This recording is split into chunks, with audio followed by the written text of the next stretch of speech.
এবার একবার নজর রাখতেই হচ্ছে মুর্শিদাবাদের দিকে। মুর্শিদাবাদের মেহেদিপুরে মর্মান্তিক বাস দুর্ঘটনা, প্রশাসনের গাফিলতিতে বিপর্যয়। মুর্শিদাবাদের নবগ্রাম বহরমপুর সংযোগকারী NH-12 জাতীয় সড়কের মেহেদিপুর এলাকায় আজ একটি মর্মান্তিক বাস দুর্ঘটনা ঘটে। স্থানীয়দের অভিযোগ, প্রশাসনের গাফিলতি ও অব্যবস্থার কারণে এই দুর্ঘটনা ঘটেছে। প্রশাসনের অবহেলা আরেকটি দুর্ঘটনার কারণ প্রত্যক্ষদর্শীদের মতে। পর্যাপ্ত ট্রাফিক নিয়ন্ত্রণের অভাবের ও ট্রাফিক পুলিশের গাফিলতির কারণেই এই সড়কে দুর্ঘটনার আশঙ্কা ছিল, কিন্তু প্রশাসন বারবার অভিযোগ পাওয়ার পরেও কোনো কার্যকর ব্যবস্থা নেয়নি। আহতদের উদ্ধার ও ক্ষোভের বহিঃপ্রকাশ দুর্ঘটনার পরপরই বহরমপুর ও নবগ্রাম থানা পুলিশ ঘটনাস্থলে পৌঁছে আহতদের উদ্ধার করে মুর্শিদাবাদ মেডিকেল কলেজ হাসপাতালে পাঠায়। তবে স্থানীয় বাসিন্দারা পুলিশ ও প্রশাসনের বিরুদ্ধে তীব্র ক্ষোভ প্রকাশ করে। প্রশাসনের নিরাপত্তা নিয়ে প্রশ্ন। এমন প্রাণঘাতী দুর্ঘটনার পরেও প্রশাসনের পক্ষ থেকে এখনো কোনো কার্যকর প্রতিক্রিয়া দেখা যায়নি। স্থানীয়দের দাবি, যদি আগে ভাগেই ট্রাফিক নিয়ন্ত্রণ ব্যবস্থা উন্নত করা হতো তাহলে এই দুর্ঘটনা এড়ানো সম্ভব হতো। এখন দেখার বিষয়, প্রশাসন এই ঘটনাকে কতটা গুরুত্বের সাথে নেয় এবং দুর্ঘটনা রোধে কী পদক্ষেপ গ্রহণ করে। প্রশাসন আছে সম্পূর্ণ বাসকে সাহায্য করে মেন মোড়ে দাঁড়ানোর জন্য।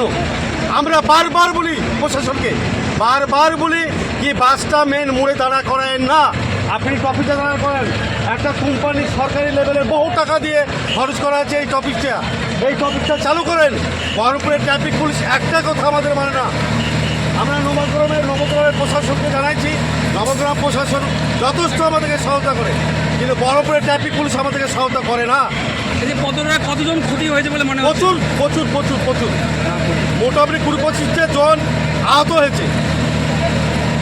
টক্করটাকে মুখোমুখি লেগেছে না পেছন থাকতে? পেছনে এসে মেরেছে। বাসটা তো আপনার পুরো ছুটে চলে যাচ্ছিল যে মেহেদিপুরে মেন মোড়ে প্রত্যেকটা গাড়ি মেন মোড়ে থামে, প্রত্যেকটা গাড়ি মেন মোড়ে দাঁড়িয়ে থামে। এই যে টপিকটাকে ব্যবহার করে না, টপিকটা পুরো অকেজা করে দিয়েছে। এরপরে আমরা যে বহরমপুরের ট্রাফিক পুলিশ আছে, ট্রাফিক পুলিশকে বারবার অভিযোগ করি যে এখানে বাস থামবে না, বাস থামায় না, দরকার হলে ড্রাইভারকে ভয় দেখান। বলছি আমাদের ট্রাফিক মানে না। প্রশাসনের ভুলের কারণেই অ্যাক্সিডেন্ট। প্রশাসনের ভুলের কারণে এটা বহরমপুর ট্রাফিক পুলিশের প্রশাসনের কারণে একটা ভুলের কারণে এই অ্যাক্সিডেন্টটা। আজ ওই প্রশাসন যদি বলতো কি বহরমপুরের এই যে নবগ্রামের গাড়ি যতগুলো আসছে নবগ্রাম থেকে বহরমপুর সোজা, এই ট্রাফিকে যদি বাসগুলো থামে তো অনেক নিরাপদ। আপনারা এই ট্রাফিকে কতটা বড় জায়গা একটা আপনি দেখেন।